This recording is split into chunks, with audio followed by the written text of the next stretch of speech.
Vamos lá, imagens no Tanar, né? Existem contradições no culto antigo? Proibido fazer imagens? Só como sempre digo, a evolução progressiva na revelação. Quando olhamos certas informações com os nossos olhos e nossa mente já mais adiantada, né, no século XXI, vemos certas coisas como sem noção e necessidade. Porém, temos que nos colocar no lugar daquele público e como era o mundo antigo, a mentalidade das pessoas naquela época.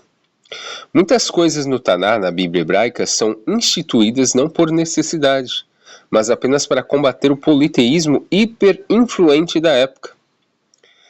Inclusive era tão influente que mesmo eles tendo a mensagem monoteísta, eles às vezes caíam no politeísmo, né? Você vê, antes do exílio babilônico, eles sempre estavam caindo no politeísmo. Por quê? Porque era muito enraizado no mundo antigo.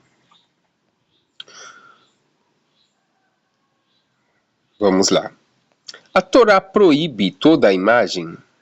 A resposta mais precisa é, não de forma absoluta. O segundo mandamento diz, não farás para ti imagem de escultura, nem semelhança alguma do que há em cima nos céus, e nem embaixo na terra, nem nas águas debaixo da terra, não te encurvarás a elas e nem servirás. O texto proíbe fazer imagens. Em seguida, proíbe prostrar-se diante delas e servi-las. Por isso, muitos intérpretes judeus e cristãos entendem que o foco principal é impedir a idolatria e a fabricação de imagens para culto religioso. A prova mais forte não é a palavra hebraica lechá, para ti, isoladamente, mas o próprio contexto do mandamento. Não te prostrarás diante delas e nem as servirás. Não as usarás como objeto de adoração. Porque Deus mandou fazer querubins? Porque está na Bíblia, correto? Vamos lá, Êxodo 25:18. Farás também 2 querubins de ouro. Mas vamos lá, os querubins não eram adorados, não recebiam sacrifícios e não eram tratados como deuses. Eles faziam parte do mobiliário do Santo dos Santos. Portanto, sua existência mostra que o mandamento não pode significar uma proibição absoluta de toda representação visual. Correto?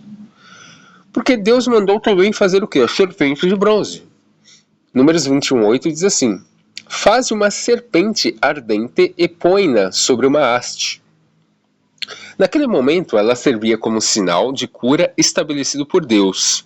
Séculos depois, porém, né, 2 Reis 18:4 diz assim, fez em pedaços a serpente de bronze que Moisés fizera, porque até aqueles dias os filhos de Israel lhe queimavam incenso.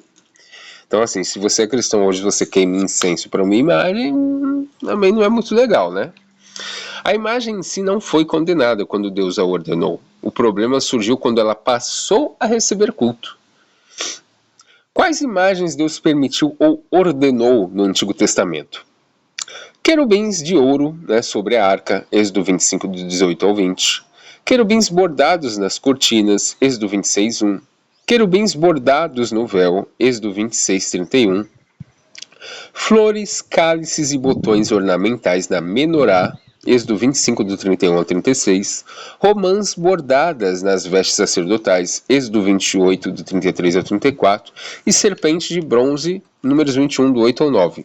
E no templo de Salomão, grandes querubins revestidos de ouro, 1 Reis 6:23-28. Querubins esculpidos nas paredes, 1 Reis 6:29. Querubins esculpidos nas portas, 1 Reis 32-35. Palmeiras esculpidas, 1 Reis 6:29. Flores esculpidas, 1 Reis 6:29. 12 bois de bronze sustentando o mar de bronze, 1 Reis 7:25. Leões esculpidos, 1 Reis 7:29, 10:18-20. Bois esculpidos, né?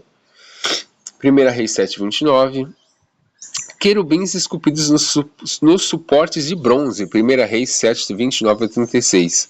E romãs ornamentais nas colunas do templo, 1 Reis do 7:18-20. Conclusão. Os textos bíblicos mostram duas verdades ao mesmo tempo. Deus proíbe a idolatria e o culto prestado a imagens. E Deus também ordenou e permitiu diversas imagens, esculturas e representações simbólicas no tabernáculo e no templo. Por isso, a conclusão mais segura a partir da própria Bíblia é que o Antigo Testamento não apresenta uma proibição absoluta de toda arte figurativa, mas condena o uso de imagens como objetos de adoração ou como representações divinas destinadas ao culto. Correto? Inclusive, isso que faz parte dos 613, né? Que foi enumerados pelos judeus. Dentro das enumerações clássicas, né, dos 613 mandamentos, especialmente a de Maimônides, no Sefer HaMitzvot, existem vários mandamentos positivos relacionados ao santuário e aos objetos que envolviam imagens ou figuras simbólicas, né?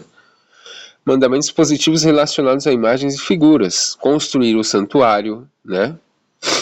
Nesse aqui incluía querubins, ornamentos, utensílios, fazer a arca da aliança, fazer querubins, fazer a menorá, fazer o peitoral e as vestes sacerdotais, fazer os utensílios do tabernáculo, né? Ornamentar o templo com querubins, flores e palmeiras. Porém, casos importantes que não aparecem como mitzvah específica do 613 é o que? A serpente de bronze. A serpente de bronze eles não colocaram como a 613. Por quê? Porque depois ela foi ordenada que fosse destruída, tá? Mas as demais coisas fazem parte da 613. A gente também sabe que esse negócio de 613 é uma invenção posterior, né? Tem o 613, tem os positivos e os negativos, só que quando a gente estuda a fundo a história, a questão de como é formado o povo de Israel, a gente vê que muito daqueles mandamentos, eles são passageiros, tá? Tem coisas que são para determinadas épocas. Você vê que muita coisa, pessoal, ela cai depois do retorno do exílio babilônico, tá? Muita coisa ela caiu no retorno do exílio babilônico. A gente vai ver isso aqui agora, né, que certas leis existiam apenas para combater os excessos dos outros povos. Nos próximos vídeos aqui a gente vai ver um pouquinho de como eram a cultura dos outros povos, tá? Você vai ver que tem muita coisa semelhante do povo de Israel vindo de outros povos. Quem é mais cético fala que é plágio.